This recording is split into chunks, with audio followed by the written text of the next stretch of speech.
The members of Vox Machina have official D&D sheets, so their BG3 builds will follow them closely with some deviations here and there for constraints or additional options. In addition, Vox Machina characters were originally built for Pathfinder, so there are certain things that were translated from Pathfinder to D&D that don't have an equivalent in BG3, even with mods.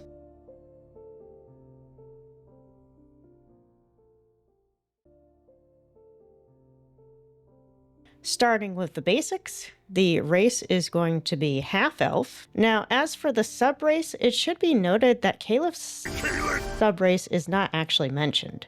So we're going to go with the high half-elf because it provides an additional cantrip, such as light, which is flavorful, and because she doesn't have wood elf speed. And speaking of cantrip, we will switch out firebolt for light. For the class, it is of course going to be druid, and with the druid class you get 2 cantrips. Now, Thorn Whip is directly from Keyleth's build. However, the other 2 cantrips are Druidcraft and Gust. Neither of these exist in BG3, including in mods. So we're going to take Produce Flame as the second cantrip here, since she is able to use fire. For the background, it's going to be Outlander, which gives proficiency in athletics and survival. For the ability scores, this is where things get really different. Keyleth's D&D scores are unobtainable in BG3, so we're going to be lowering her strength and intelligence scores to give room to focus on wisdom, and we're going to be using ASIs later to boost that wisdom even further. So we're going to give her a strength of 10, a dexterity of 14, a con of 14 using the +1 modifier, an intelligence of 12, a wisdom of 16 using the +2 modifier, and a charisma of 10. For the additional skill proficiencies, we are going to choose Nature and Insight. And then for the prepared spells, you have quite a few choices here that come directly from Keyleth's build. You can go with Thunderwave, Cure Wounds, Fairy Fire, Entangled, Fog Cloud, Healing Word, and Goodberry, and those will all be appropriate for her build. So I will keep Cure Wounds and Fairy Fire, take out these 2, and add Entangled and Thunderwave. Now let's move on to appearance. For appearance, you're going to start with body type 1. As far as voices go, I felt like voice 4 was probably the closest, but none of them are quite right. Now for the head, you're actually going to need a mod for this. The mod is called HW Hearts Heads Part 2, and the head that you are looking for from that mod is the Eithne head, or at least that's how I'm pronouncing it. For skin tone, we're going to go with neutral tone 1. She's quite pale. And then scroll down and you're going to turn up freckle quantity to just about 50%. And freckle intensity should also go up to about 50%. Skip on over to eyes. The eye color is going to be Elf Green 2. For makeup for the eyes, it's going to be Makeup 4. Keep it on black, and 90% is fine. If you want to turn it all the way up to 100%, that's also fine. For the lip tint, we're going to go with Red Auburn 2. You're going to turn up the tint intensity to 50%, or just about, and then the gloss level to just about 25%. For the hair, scroll down and select Pinned and Perfect. Hair color is going to be Orange 5. And then to darken that up a bit, we're going to use graying, not highlights, because the highlights cause some streakiness. And under graying, you're going to choose Orange 6 and turn that up to 100%. And that will just darken it up a bit. All right, and that will do it for appearance. Onto the build. At level 2, it is time to choose your subclass. And for Keyleth, the subclass is Circle of the Moon, which will unlock her Wild Shapes and Lunar Mend. You have the option to go ahead and prepare any spells you choose here, but just keep in mind that in BG3, you can swap out your spells at any time except in combat.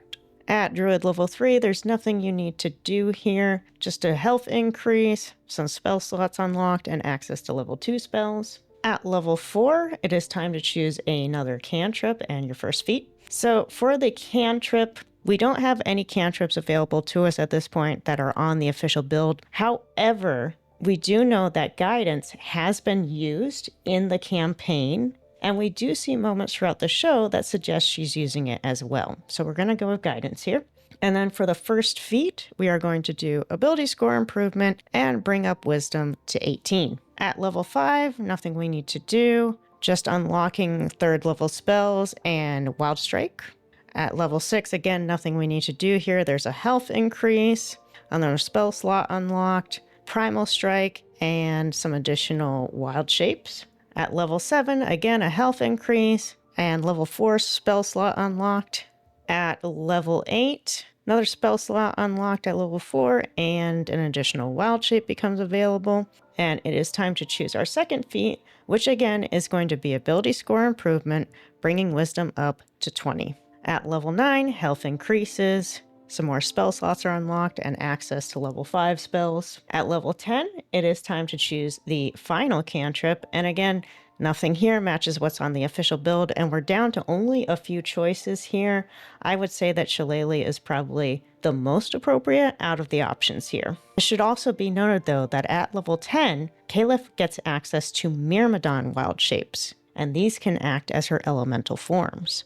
At level 11, health increase, 6th level spell slot unlocked, and of course access to those 6th level spells.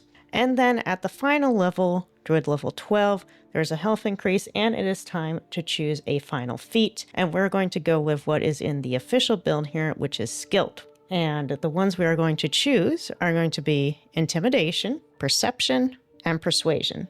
Now, a couple notes here about skills. Keyleth is also proficient in Stealth, but we've run out of available slots to use, and I think that this is probably the least applicable to her personality and fighting style. Also note that Keyleth is proficient in Alchemy.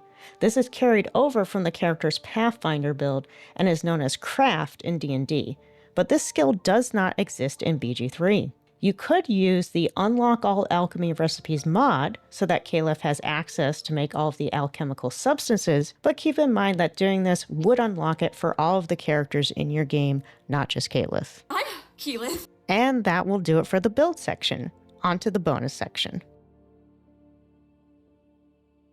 A key feature for Keyleth is the antlers she wears. However, the only antlers in the game also cover up your hair. If this doesn't bother you, you can use Wapira's crown, found in Act 1, or the Shapeshifter hat, found in Act 3.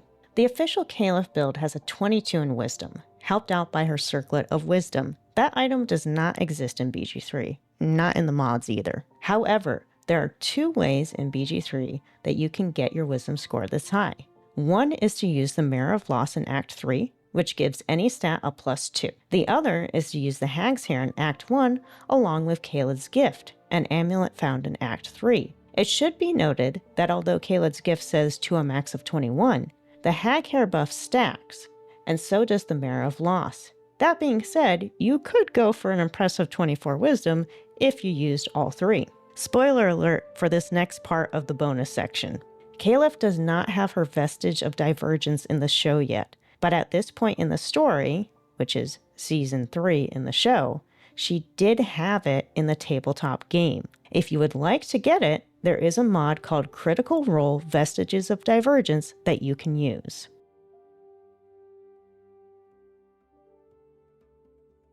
Starting off with the basics, we are going to be using a mod for the race here. This is the D&D expanded mod so that we can get access to Goliath. For the sub-race, we are going to go with Storm's Thunder. The class is of course going to be Barbarian, which opens up the Rage action and the Unarmored Defense class feature. The background is going to be Outlander, which gives you Athletics and Survival for skills. Now for the ability points, this is where things are going to deviate the most from the official build. Intelligence cannot be lowered further than 8. So we're going to be lowering Wisdom to 8 as well to balance out the scores. So we're going to start with a 16 in Strength with the +2 modifier, a 14 in Dexterity, bring this down to 8 so we can bring Constitution up to 16 as well with the +1 modifier. As I said, Intelligence and Wisdom will be 8, and then Charisma will be brought up to 12. For skill proficiencies, we already have Athletics and Survival. The other 2 will be Intimidation and Animal Handling. Now on to the appearance.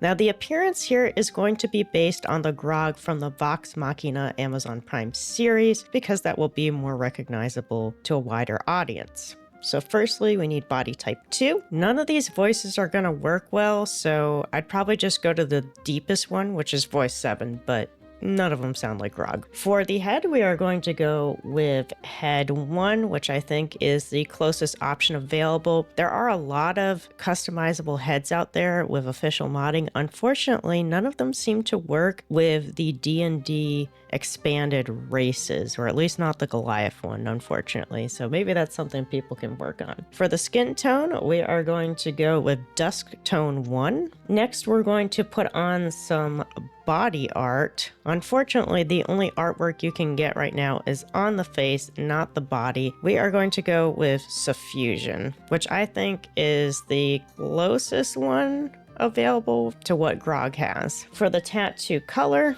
I would recommend going with gray. Next up is the eyes. You need to check off all eye colors, and the best one I found was Topaz 1, which is a bit of an orangey look. Going on to makeup, we're just going to accentuate the eyes a bit using makeup 4. Color will be black and should stay at 100%. If you don't like how strong that looks, you can just turn down the percentage, but you'll see in the cartoon that he actually has a lot of black liner around his eyes. Skipping hair, of course, but down to facial hair. Again, this is another unfortunate situation where there are some good mods out there for beards, but they don't work with Goliath specifically. So we're stuck with just what the game comes with, and Groomed Rascal is really the closest one. Now for hair color, I'm sure this will cause some debate, but in the cartoon, the hair is a very, very dark brown, sometimes so dark that you can't actually tell it's brown. So I had to bring some pictures into Photoshop and check the color just to be sure, but it is in fact a very dark brown. So we're going to go with black brown. So again, just on the cusp of being black. And then to bring in just a little more color to it, I'm gonna go to graying, select brown 3, and turn that up to 100% just to give it a little bit of highlighting with brown so that you can see the brown more when the light catches it,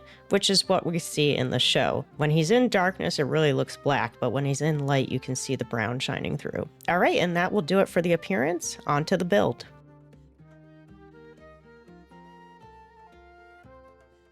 Okay, this build is going to be really simple because it's just 12 levels in Barbarian, so we'll go through this pretty quickly. At level 2 Barbarian, you unlock Danger Sense and Reckless Attack. At level 3 Barbarian, it's time to take the subclass, which is going to be Berserker. So that will unlock the Frenzy action, as well as the Frenzied Strike and Enraged Throw. At level 4, it's time to take the first feat, and the first feat we are going to take is Tough. Your hit point maximum increases by 2 for every level you've gained. At level 5, you unlock the extra attack and fast movement features. At level 6, you unlock an additional Rage charge, and you also unlock your subclass feature of Mindless Rage. At level 7, you unlock the class feature of Feral Instinct. At level 8, it's time to choose your second feat, which will be Mobile, which increases your movement speed, and difficult terrain doesn't slow you down when you dash. You also don't provoke opportunity attacks after making a melee attack. At level 9, you unlock the class feature Brutal Critical. At level 10, you unlock the Intimidating Presence action, menace an enemy and instill a terrible fear within them.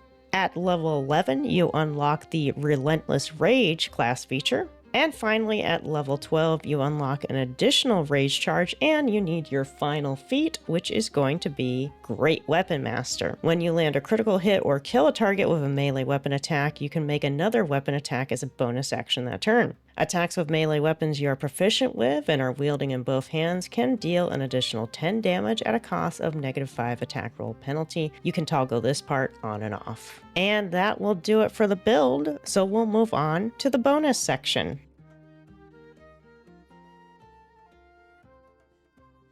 A great endgame stand-in for Grog's Titan Knuckles are the Gauntlets of Hill Giant Strength that you can get at the House of Hope in Act 3. Since there are no belts in BG3, to get a +2 to Con, you can use the Enraging Heart Garb in Act 2 at Moonrise Towers. In Act 3, you can use the Amulet of Greater Health, which is right near the gauntlets. For Grog's Great Axe, which is pretty basic, you have two viable options. You can get the very heavy Great Axe in Act 1 if you kill the goblin Fezirk, and in Act 2, at the Last Night Inn, you can get the Defender Great Axe. As a stand-in for Craven's Edge, you can use the Sword of Chaos from Sarevok in Act 3, which does necrotic damage, like Craven's Edge, and heals the user on hits, similar to the Sapping Strength ability of Craven's Edge. Other gear isn't necessary for RP purposes, but here are some additional options. Although Grog doesn't wear headgear, you have the option to toggle the Don't Show helm on, so you could use the Bonespike helm from the sewers in Act 3, which is a great addition to any barbarian.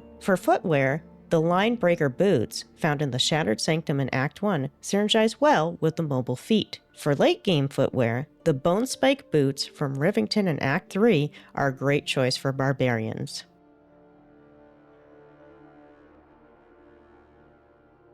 The mods needed for this build are Critical Role, Vestiges of Divergence, Mistress Spells, and Jarinsky's Heads for Short Lads, D&D Expanded. Note, to use this last mod, you will also need to install Jarinsky's Head for Short Lads and D&D Expanded.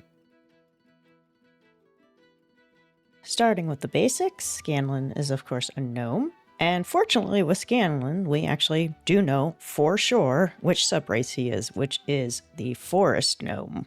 The class is of course Bard, and now we need to choose our starting cantrips. And going off of the official character sheet, which will be linked in the description, we are going to go with Vicious Mockery and Mage Hand to begin with. And for the first starting spells, we're gonna have to go a little bit off script here because of what is on the official build. Healing Word and Thunderwave are both on the official build. The other two that we're going to choose here, which is Charm Person and Tasha's Hideous Laughter, are not on the official build. So here's the reasoning. The official build has only 3 level 1 spells, and one of them, Unseen Servant, is not available in BG3 even with mods. So the other two choices are totally up to you. I'm just going to choose the ones that I think are well suited to Scanlan's personality. The starting instrument is going to be the lute. The background is going to be Entertainer, providing skills in acrobatics and performance. And for the ability scores, this is not going to be a one-to-one match, but it will be relatively close. To get the scores where we want them to be for this build, we need to start with an uneven score. And that might as well be Charisma, since we want that to be the highest score, and we can later on use an ASI plus an item to raise it to 20 or even above 20. So we're gonna do a Strength of 12, a Dexterity of 10, a Constitution of 14, an Intelligence of 14 using the +1 modifier, a Wisdom of 8, and a Charisma of 17 using the +2. For the skill proficiencies, we already have acrobatics and performance from the background. And for the additional 3 to start with, we are going to go with deception, persuasion, and intimidation. That will do it for the basic section. Let's move on to appearance.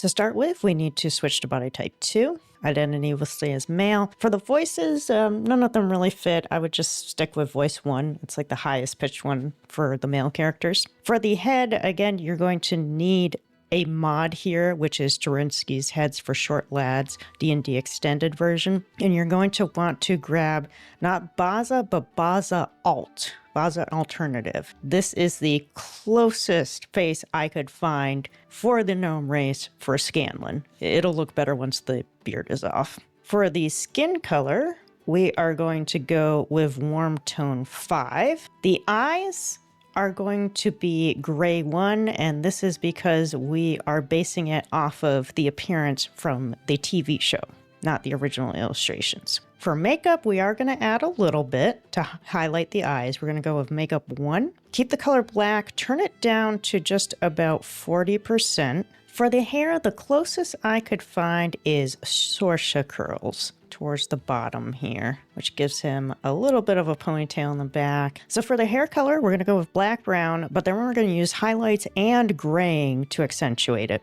So for the highlights, we're going to use taupe 4, but you need to check off all highlight colors to get to it, and you got to scroll all the way down. Taupe 4 will be right here. And we are going to turn that up all the way, 100%. And then for graying, we are going to select brown 3, and we're going to turn that up to 100% as well.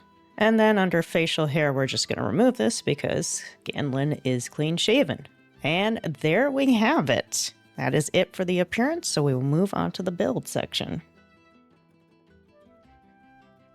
At level 2 in Bard, we're unlocking the Song of Rest action, as well as the Jack of All Trades class feature, and it is time to choose another spell. And we are going to go with Longstrider here, just for utility's sake. This isn't on the official build, but as I said earlier, there's only 3 level 1 spells actually on the official build sheet. At level 3 Bard, it is time to choose the subclass, as well as a spell and some additional skills. So for the spell, we are going to go with Invisibility. The subclass is going to be College of Lore. And for the skill proficiencies and expertise, we are going to do proficiencies in Athletics, Investigation, and Arcana. And then for expertise, also following the official build, we will do Deception and Persuasion. At level 4, we need to choose another cantrip, and we are going to go with Minor Illusion. And for the next spell, we are going to go with Blindness. And then for the first feat, we are going to do our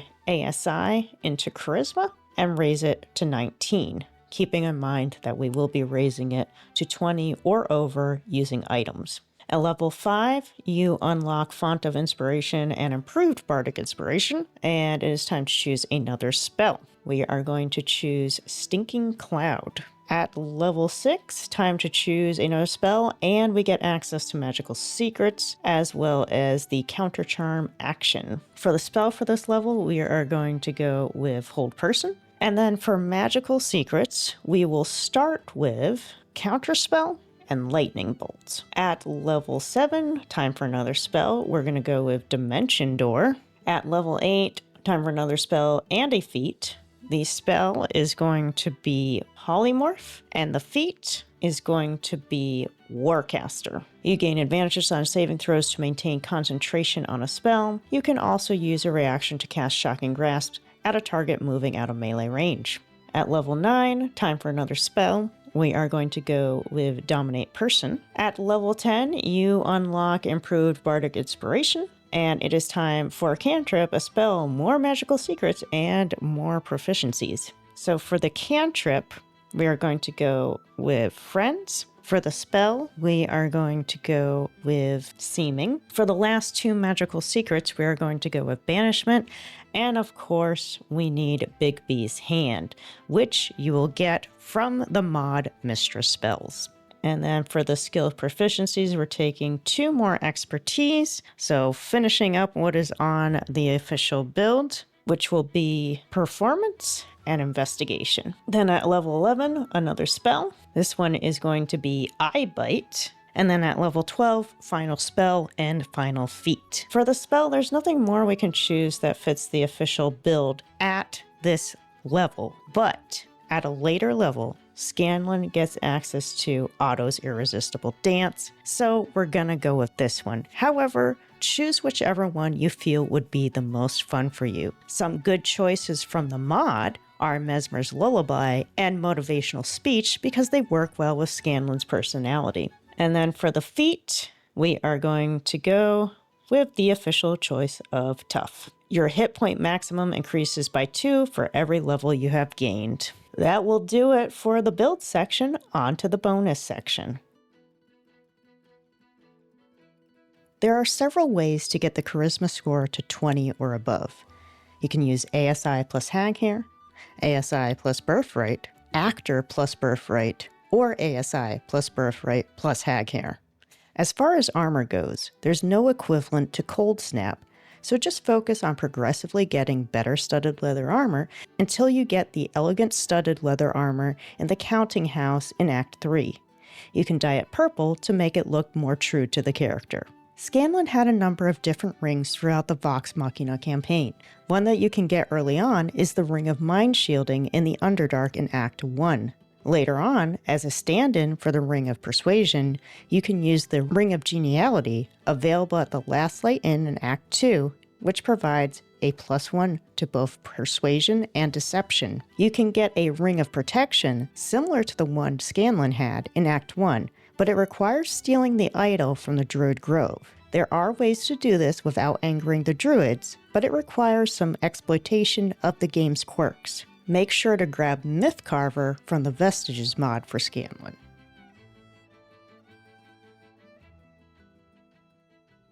The mods needed for this build are Critical Role Vestiges of Divergence, Blaze Ellen and Mazora heads, Feats Extra Modio version, Kay's hair extensions, Subtle Nature eyes, P4 bangs bangs everywhere, and more hair too. Starting off with the basics, we know the race is half-elf, and the subrace is wood half-elf, providing the Fleet of Foot subrace feature. The class is going to be Ranger, and for the Ranger we need to choose a favored enemy and a natural explorer. So for favored enemy, we're going to go with Keeper of the Veil. Vex's official favored enemies are not actually available in BG3, even with mods. So we will start with Keeper of the Veil for her research into the cult of Orcus. Keeper of the Veil provides protection from evil and good. For Natural Explorer, same kind of situation. Vex's official Natural Explorer options are not available, so we're going to start with Wasteland Wanderer Poison to represent the Underdark, which is one of her official choices. Her background is Outlander, and for the ability scores, there's no way to get them matching exactly, so we're going to prioritize Dex and Wisdom scores, and then any uneven scores we have will be evened out later. So we're going to start with Strength at 8. Dexterity is going to be 17 with a +2 modifier. Con is going to be 10. Intelligence is going to be 12. Wisdom is going to be 15 with a +1 modifier. And Charisma is going to be 13. For skill proficiencies, we are getting Athletics and Survival from the background. We're getting Stealth from the race. We're getting Arcana from the favored enemy choice. And for the other three, we are going to choose Animal Handling, Insight, and Perception. Insight and Perception are part of the official build. Animal Handling is not. However, we are limited in our choices here. Investigation, Nature, and Animal Handling, the three other available to us, none of them are on the official build. So we're going to go with Animal Handling to represent her bond with Trinket. That will do it for the basics, so let's move on to appearance. For appearance, you're going to start with body type 1, identity female. I would say the closest voice is probably voice 8. You're going to need a couple different mods in appearance to make this work. So for the head, we're going to go with the Mazora head. And then under the chin section, this is the Kay's hair extensions mod here. You are going to scroll down and grab Callisto bangs, which is this one right here. And then scroll down further, and under jaws, this is the P4 bangs bangs everywhere mod. From this one, you are going to grab the VCC Inkeep braid sides. And then scroll down to skin color, which is going to be warm tone 5, and turn the freckles off. Skip on down to eyes. You're gonna need a mod for this one as well. Open it up and find brown E. For makeup, we're going to go with makeup 3 setting for the eyes. It's going to be the color black up to 100%. And then for the lip tint, we're gonna go with red auburn 3. Turn up the tint intensity to about 55%. Metallic turn up to 10%, and glossiness turn up to 25%. And then for the hair, which you will also need a mod for, you're going to select Winter Plate. For the hair color, go with brown 5. For the highlights, it's going to be taupe, and turn it up to 100%, and this is to darken it. You will see from the extensions we've added on some different coloration. Looks a little bit weird, but the extensions give a little bit of messiness in the front and the thickness of the hair that we're looking for. That will do it for appearance. Let's move on to the build section. At level 2, we choose 2 spells and our fighting style. We're going to go with Hunter's Mark and Cure Wounds. The fighting style will, of course, be archery, which gets you a +2 bonus to ranged weapon attacks. At level 3, it is time to choose a spell and subclass. The spell will be Hail of Thorns, and the subclass will, of course, be Beastmaster, so that we can get Trinket as our ranger's companion. At level 4, it's time to choose the first feat, and you are going to need a mod for this feat. Scroll way down, and you will see one called Observant. Observant increases your intelligence or wisdom score by 1 to a max of 20, and you have a +5 bonus to your perception and investigation scores. We are going to put that under wisdom and even out that score. At level 5, it's time to choose another spell. Also, we unlock the extra attack and the Companion's Bond subclass feature. A spell here is going to be Pass Without a Trace. At level 6, it's time to choose another favorite enemy and another natural explorer. Like I mentioned before, we do not have any official options available to us, so we're really just going for what we believe fits the best thematically or lore-wise. So we're going to go with Bounty Hunter for the favorite enemy. This will give you proficiency in investigation, and creatures that you hit with Ensnaring Strike have disadvantage on their saving throw. For Natural Explorer, we're going to go with Fire, because her favorite enemies are dragons and fiends, both fire users. At level 7, you unlock Exceptional Training, and it's time to choose another spell. This one is going to be Protection from Poison. At level 8, you unlock Landstride Difficult Terrain, and it's time for the second feat. Second feat is going to be an ASI with a +1 in Dexterity and a +1 in Charisma, evening out those scores. At level 9, another spell, which is going to be Conjure Barrage. At level 10, you unlock Hide in Plain Sight, and you choose another favorite enemy in Natural Explorer. For favorite enemy, it's really dealer's choice at this point. I don't think any of these are great options. We're just going to go with Ranger Knight for the skill proficiency in history. For Natural Explorer, we'll round it out with Wasteland Wanderer Cold. I don't think these are great options either, but we do know that one of her favorite terrains is mountains, so Cold at least seems on theme. At level 11, you unlock Bestial Fury, and you take another spell, which is going to be Lightning Arrow. And then at level 12, one more feat to round it out, and we are going to do another ASI, bringing the dexterity up to 20. That will do it for the build section. On to the bonus section. Like Scanlan, Vex has a Ring of Protection. The Ring of Protection in BG3 is pretty similar, and it can be obtained by stealing it from the Druid's Grove in Act 1. If you're not looking to get into a conflict at the Grove, there is a way to steal it without causing a fight. If you'd rather not bother with that at all, there is also a Cloak of Protection that provides the same benefits, +1 to AC and throwing saves. That is at the Last Light Inn in Act 2, or just use both. As far as Vex's armor goes, it's pretty basic. She wears a studded leather armor +2, which is available in BG3 by merchant once you've hit level 9, and bracers of archery, which in BG3 are just gloves of archery, sold in the Goblin Camp in Act 1. Before reaching level 9, just keep gradually grabbing better leather armor. Although not on her level 12 character sheet, we know that Vex was given the Headband of Initiative by Percy during the Whitestone Rebellion, which has already taken place in the show. There are two potential stand-ins for this. One is the Fistbreaker Helm, that grants a +1 to spell save DCs in Initiative, available in Moonrise Towers in Act 2. The other is the Mask of Soul Perception, that grants a +2 to attack rolls, initiative rolls, and perception checks, found in Helsic's Room in Act 3. The bow Fenthras is available in the Critical Role Vestiges mod, so make sure to grab that at your camp's chest when ready. If you don't want to use this powerful weapon right away, you can get the Jolt Shooter as a reward for rescuing Counselor Floric in Act 1.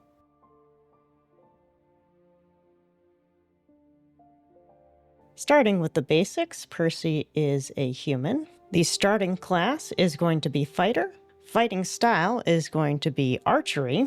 And the background is going to be Noble, which gives him skills in History and Persuasion. The ability scores are going to look very different from the official build. as Percy's scores are unobtainable in BG3, so we're going to be lowering his strength and intelligence scores to give more room to focus on dexterity. So we're going to take strength down to 8, bring dexterity up to 16 with the +2 modifier, bring con down to 14, bring intelligence down to 8, bring wisdom up to 16 with the +1 modifier, and charisma to 12. You can get around the low intelligence score very early on in the game by picking up the Circlet of Intelligence in Act 1, which will bring intelligence up to 17. For skill proficiencies, we already have History and Persuasion. We're going to add Sleight of Hand for the one we get from race, and then from class, we're going to add Athletics and Perception. That will do it for the basics. Let's move on to appearance. For appearance, we need to start with body type 2, and the closest voice for Percy's, and basing this off of the show, would be voice 5. Now, the face that we're using requires a mod. It's called the Heart's Head mod, and it is the chorus face or head. The skin color is going to be blush tone 3. Next, the eyes are going to be a pale blue, so blue 2. Under makeup, choose makeup 1 and keep the settings black 100%. For the hair, we're also going to need a mod for this. It's called On the Path Hairstyles mod. And if you scroll all the way down, it is this one here, Swashbuckler's Faux Hawk. Now, this is, of course, not a one-to-one with the style that Percy has in the show, but it's the closest we could find. The hair color is going to be white 1, and then just to make it even a little more white, go into graying, choose gray white, and turn that up to 100%. And that'll give it more of a snowy white appearance. And that will do it for the appearance. On to the build. The build for Percy is relatively simple.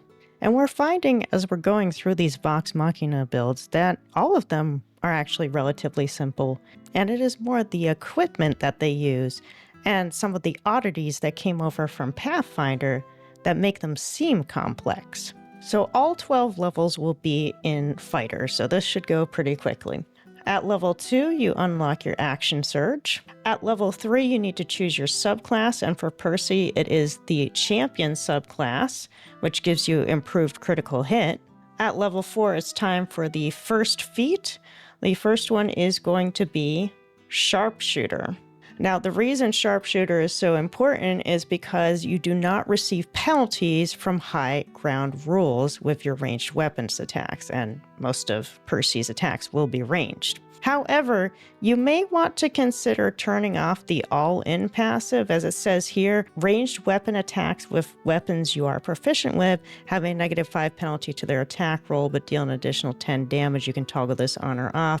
You may want to toggle that off. At level 5, we're just unlocking the extra attack. At level 6, you get a feat here as well for fighters, and we are going to take Magic Initiate Warlock. Now, in the official build, this feat is not taken until level 12. However, in this BG3 build, we only have 12 levels that we're working with, so we are going to take this at level 6 for roleplay purposes and so that we get access to Hex earlier.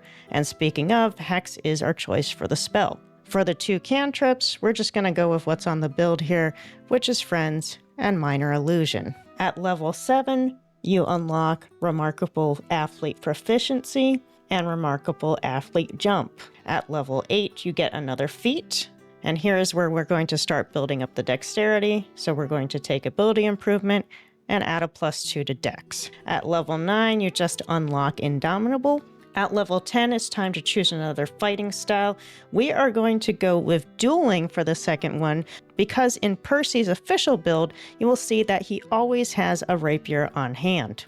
At level 11, you unlock your improved extra attack. And at your final level 12, you choose your final feat, which is going to again be ability score improvement so that we can get the dex up to a healthy 20. And that will do it for the build. On to the bonus section. The most important mod to making this character come to life is the hand cannon gunslinger weapon mod, allowing Percy to carry around and use a gun as his primary weapon. It gets a bit busted in the higher levels, so I recommend playing on at least tactical difficulty. Currently, this is the only mod that allows for a pistol-like weapon, and there are only 2 official gun mods, the other one being a rifle that uses elemental abilities, so not really appropriate for this build. You can also up your role-playing game by using the Fear Tailor's Camp Clothes mod. There are 2 outfits inside the rich clothing chest, the Brua Okide and the vest, that work really well for Percy. For other equipment, you'll want the gloves of missile snaring, found in Aaron's shop in Act 1, and these are a part of his official build, a rapier of any kind, and either the spider step boots found in the Whispering Depths in Act 1 that can act as a stand-in for his boots of spider climbing, or the Swearsy shoes found in the trader's shop in the Goblin Camp in Act 1 as a stand-in for the boots of feral leaping that he got from Grog. Percy does not have his vestige of divergence in the show yet, but there is a mod to allow you to get it for your BG3 run called Critical Role Vestiges of Divergence. The one that Percy gets is called Cabal's Ruin.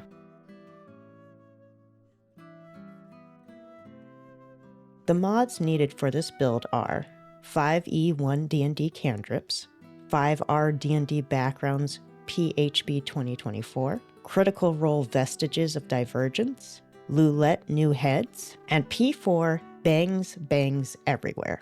Starting with the basics, we know that Pike is a gnome, and for the subrace, we are going to go with Deep Gnome, and this needs a bit of an explanation. So Pike's ancestors are Deep Gnomes, but the Critical Role Tal'Dorei campaign says that the Trickfoot clan are Forest Gnomes. In addition, there's a contradiction in her information regarding Deep Gnome abilities.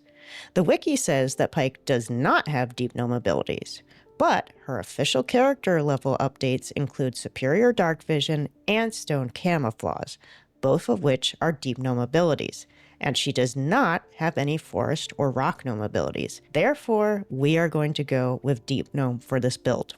The class is of course going to be Cleric, and the 3 starting cantrips are going to come from her official build, and this is going to be Thaumaturgy, Sacred Flame, and Spare the Dying. Now, Spare the Dying comes from the 5E1 D&D cantrips mod.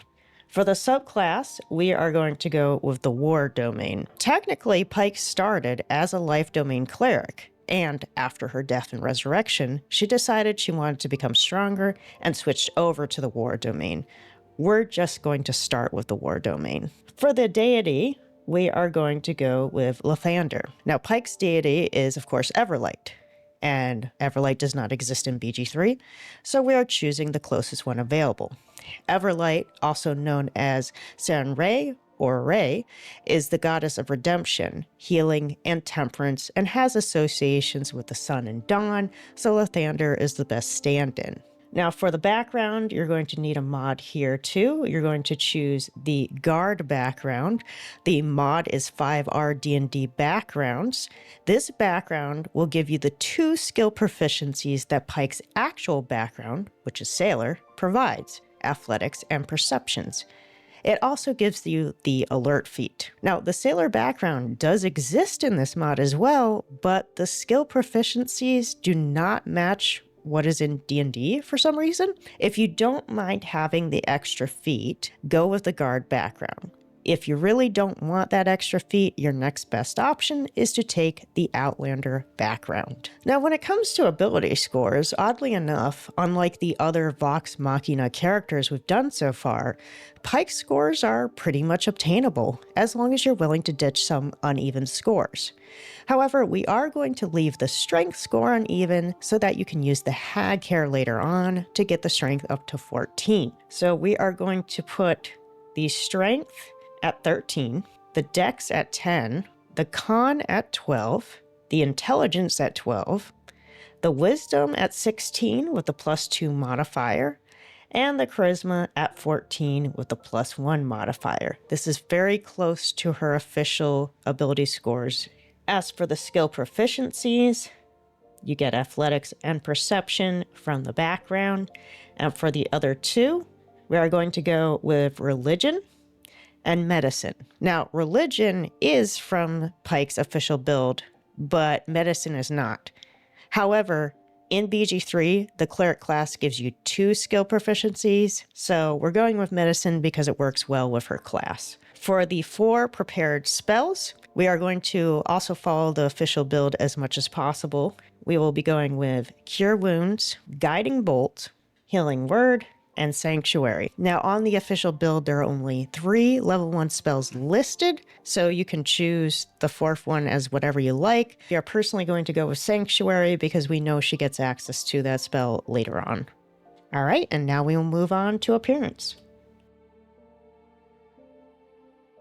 Now for the appearance, we're going to do what we have done with the Vox Machina build so far, which is trying to match the appearance to the character in the animated series. So you start with body type 1, identity female. Voice 4 is probably the closest available. For the head, you are going to need the Lula New Heads mod, and we are going to go with the Lily head. Now you're going to choose part of the hair here as well, and this comes from the P4 Bangs Everywhere mod. Scroll down, and you're going to go with the Shadowheart Fringe 2 selection. For the skin tone, we are going to go with Palette Tone 5, so just a little bit of tan there, but not too much. For the scarring, we are going to go with Scar 1. The scar is over the wrong eye here, but this is the only eye scar that we have available, so we're going to use this one. Over to eyes, we are going to go with Blue 2. For makeup, we are going to go with Makeup 4. Keep the color at black. Turn the intensity up to 100%. For the lip tint, you want Red Cold 4.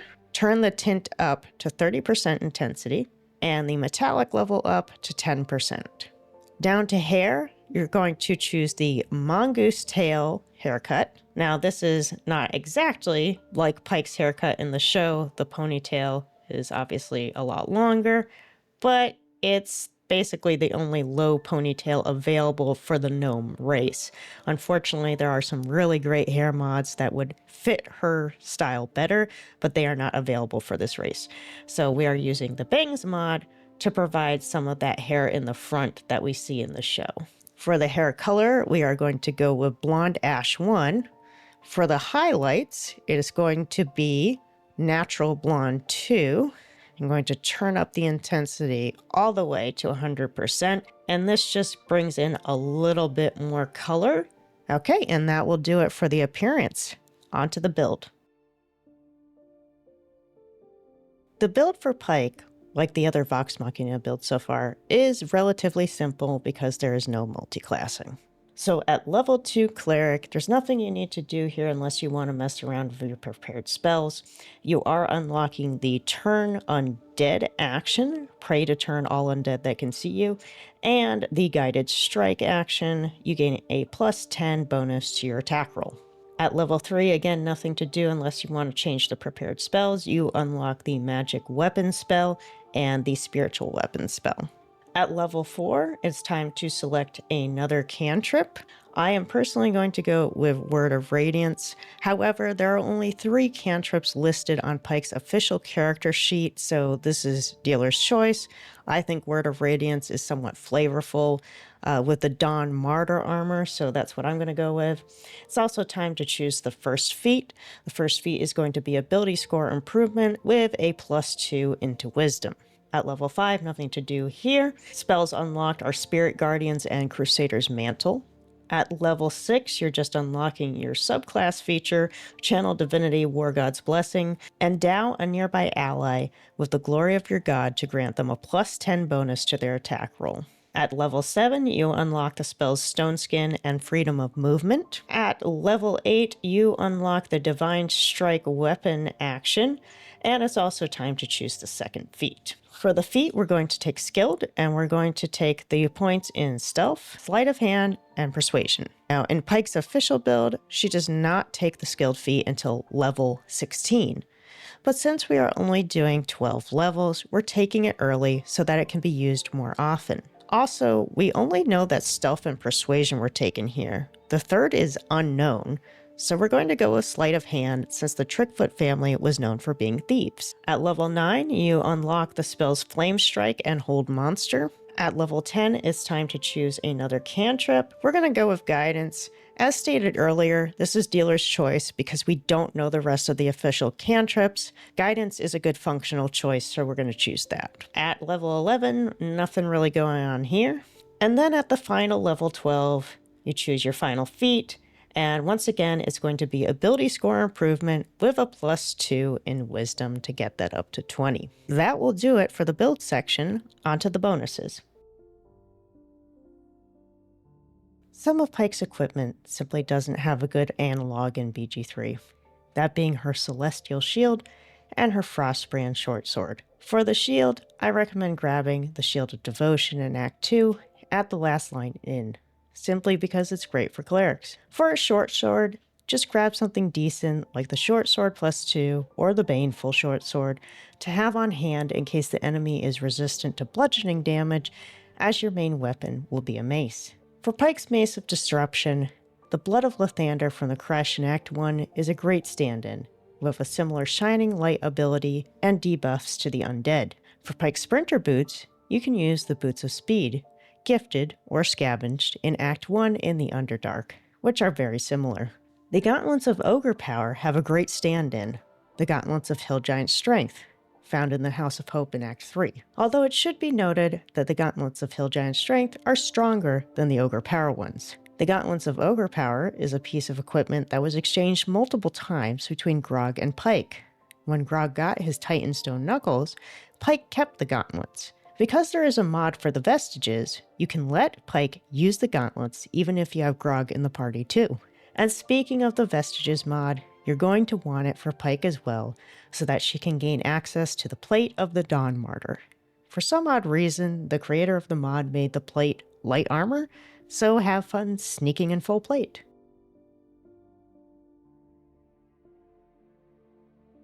The mods needed for this build are Critical Role, Vestiges of Divergence, a better Rogue, Thief, Mantis's Face Preset Collection 1, Imp UI, Veil and Venom Rogue Equipment, and Fades Equipment Distribution.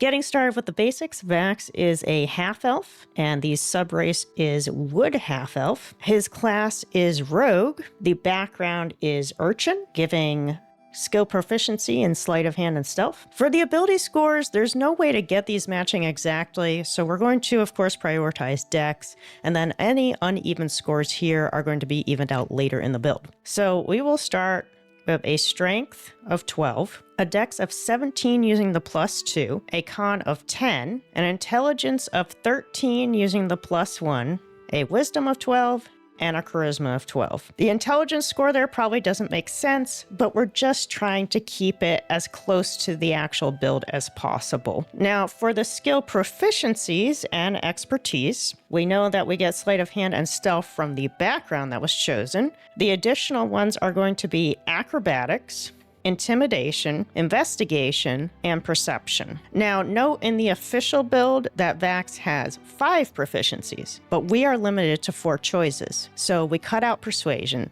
because based on his performance in the show, there's really only one person on whom his persuasion really seems to work. Oh, listen to you.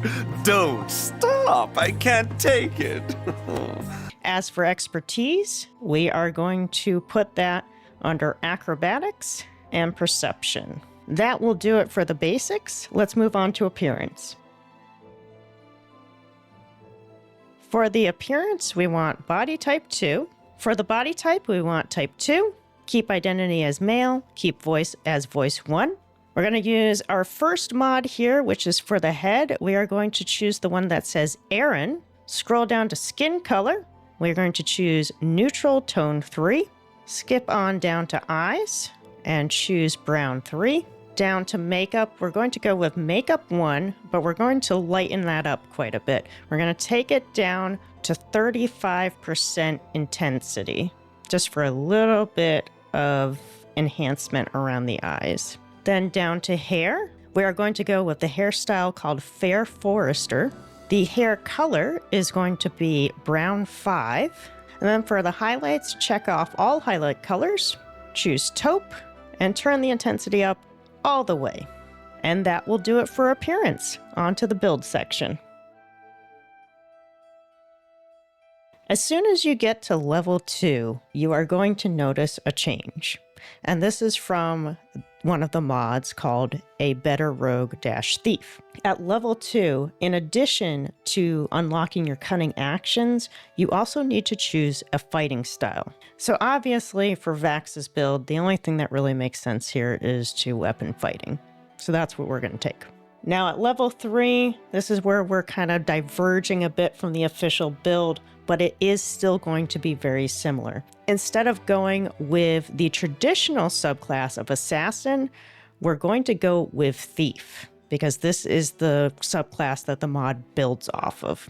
So you're going to get your thiefy subclass features of fast hands and second story work, but you're getting 2 additional things here. This is the primary reason why we need to go with Thief. You're going to get a subclass feature of Thrower Specialist. When you throw something, your dex modifier is added to the attack rolls, and Cunning Action Throw. So throwing as a bonus action. At level 4, just as usual, you're going to choose your first feat. We're going to start with ability score improvements so that we can even out the dex and the intelligence scores. At level 5, you'll notice that you get the Uncanny Dodge, but you also get some subclass features here, and these are the same subclass features that you would have gotten had you just gone with the Assassin subclass. So Assassinate Initiative, Assassinate Ambush, and Assassin's Alacrity. So the subclass that has been created with Thief also pulls from different areas. At level 6, you get an extra feat slot here, as well as an additional action called Supreme Sneak. Blend into the environment so completely that you actually become invisible. Lucky is on the official build sheet, as are most of the feats that we're going to be using. At level 7, you unlock Evasion, but you also unlock 2 new subclass features, Improved Critical Hit and Remarkable Athlete Jump. These were taken from the Fighter's Champion subclass. At level 8, time for another feat. This time we are going to take the Dual Wielder feat. Now, granted, the Dual Wielder feat does not do a whole lot for this build, but it is part of the official build, so we are going to keep it, especially since we have so many feat slots available to us. At level 9, you unlock the class feat of Reliable Talent. You also get Infiltration Expertise as your action, which also comes from the Assassin subclass. At level 10, time for another feat. For this one, we are going to do ASI again, so that we can bring up the dex to 20. At level 11, you unlock a new subclass feature, and this is specific to the mod. You do not get this otherwise. Isolated Prey. This creature has advantage on attack rolls against targets that do not have allies within 5 meters. And then finally, at level 12, you get yet another feat. So this is a very feat-heavy build.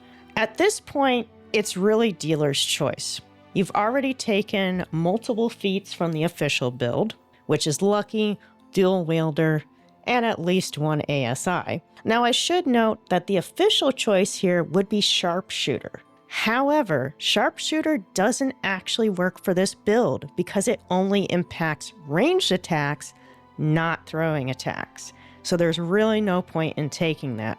So this one is dealer's choice, but I personally am going to go for Savage Attacker.